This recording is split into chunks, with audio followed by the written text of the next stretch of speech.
Henri Thomas est né en 1912 dans les Vosges, à Anglemont. Il vient à Paris, il voyage. Il séjourne quelques années à Londres et part enseigner la littérature en Amérique. Il collabore à de nombreuses revues, dont la revue 84, et effectue d'importantes traductions. Il obtient le prix Médicis pour son roman John Perkins et le prix Femina pour Le Promontoire. On ne sait jamais où l'œuvre d'Henri Thomas s'accomplit. Poésie, romans, récits, nouvelles, carnets intimes, traductions, essais, critiques, les parutions s'enchaînent au fil des ans. Chaque livre, dans une suite de redites exaltantes, recommence le présent, l'efface et parfois même le détruit.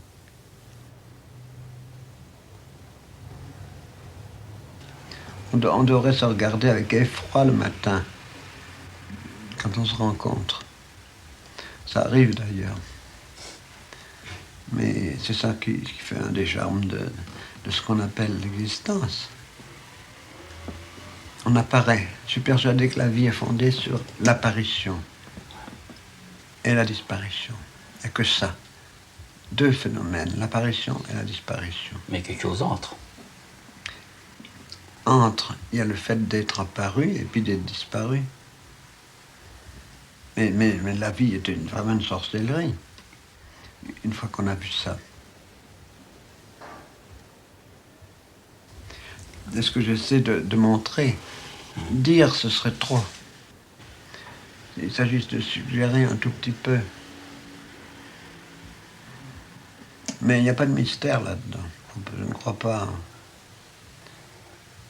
C'est une question qui me poursuit beaucoup maintenant.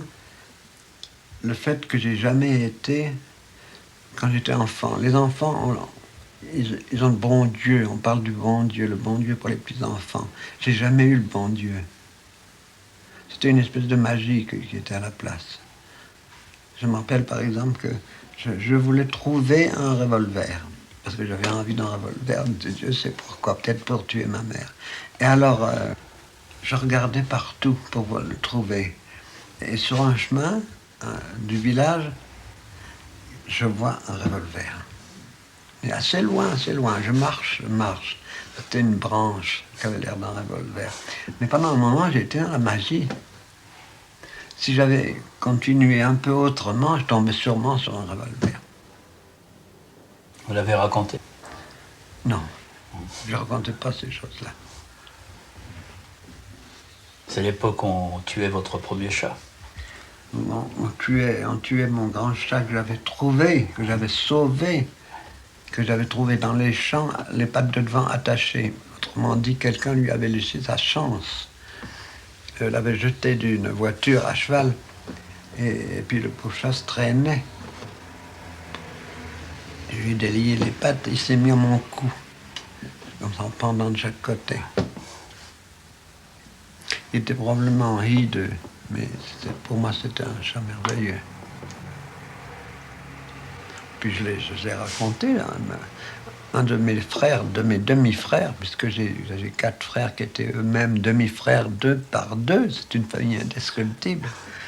Et il est venu me trouver un matin en me disant « J'ai tué l'universel », parce qu'on l'appelait l'universel, ce chat était toujours fourré partout. Une phrase qui a été digne de Hegel ou d'un philosophe de la négativité.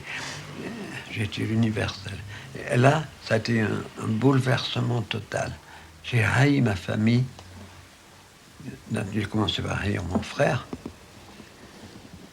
Et puis je me suis enfermé dans un silence. On m'a mis chez mon oncle qui dirigeait l'école technique de Mulhouse. Et j'arrivais du village dans une ville qui était encore un peu allemande, où les enfants parlaient alsacien, horrible langue. Et le professeur aussi. Je me suis trouvé complètement perdu. Et j'ai estimé que j'étais devenu idiot. J'ai pensé, voilà, je ne comprends rien à ce qu'on dit. J'avais 12-13 ans. Puisque je ne comprends rien, je vais rester tranquille. Et avec ça, je lisais. Il Pourtant, je lisais un livre extraordinaire qui s'appelait La conquête diplomatique du Tonkin.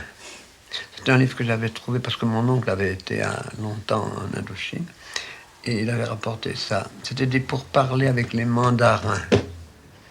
Et j'ai lu ça au lieu de me développer.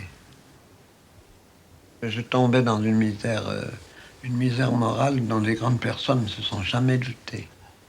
Mais c'était tellement évident que j'étais un idiot que mon oncle m'a foutu à la porte au bout d'un an. Il m'aimait bien pourtant, mon oncle Adrien. J'habitais chez lui.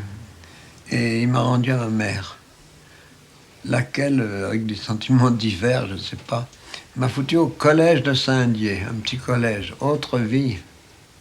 Parce que j'ai retrouvé une espèce de liberté au collège. Je détestais les congés, je détestais les journées qu'il fallait passer avec ma mère. Vous savez, les rapports avec la mère ne sont pas toujours aussi heureux qu'on le dit. Et au collège de Saint-Dié, je me suis enfoncé dans le noir. Je suis devenu tout à fait un sauvage, là. C'est là que j'ai commencé la poésie, là. J'ai commencé vraiment à me sauver dans la poésie. Et là, alors là, j'ai trouvé des poètes inconnus. Qui connaît Adelswar de Fersen, qui était un poète pédéraste qui fonctionnait à la fin du 19e siècle? Eh bien, c'était extraordinaire. Il écrivait par exemple « Le pion nous suivait à la piste pour nous surprendre tous les deux ». Et puis je suis passé au bateau ivre qui était dans un manuel, avec un manuel de littérature tout à fait mal foutu, mais il y avait quelques strophes du bateau ivre. Ça m'a vraiment illuminé. Et bonne fois, c'est-à-dire, toujours il revient à Rimbaud, ce n'est pas un hasard. Rimbaud, dont il faut toujours parler, dit-il. Ah, on n'a pas fini avec Rimbaud. J'ai eu une jeunesse interminable, je peux le dire. Et toujours, je mettais la poésie au-dessus du roman, au-dessus de n'importe quelle prose. Je n'étais pas content tant que je ne sentais pas ce niveau poétique. Et petit à petit, je me suis habitué à écrire en prose.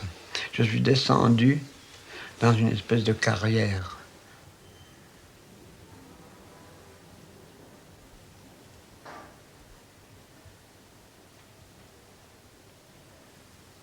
Un oiseau, l'œil du poète s'en empare promptement, puis le lâche dans sa tête, ivre, libre, éblouissant. Hubert Juin dit que tout Henri Thomas est dans ses 4 vers. C'est bien possible. En effet, j'ai senti le mouvement de l'oiseau, et pas seulement de l'oiseau, mais de la vie qui cherche à s'échapper en nous, qui est en même temps notre prisonnière et notre libération. Mais la poésie m'a donné, à des moments favorables, une sensation de liberté qui était au-dessus de tout. Je n'étais plus coupable de rien. Je pouvais faire des fantaisies qu'on aurait qualifiées de coupables, elles ne l'étaient plus. Elle était liée, si j'ose le dire, à l'amour. Je ne les séparais pas. C'est pour ça que je pleure en y pensant.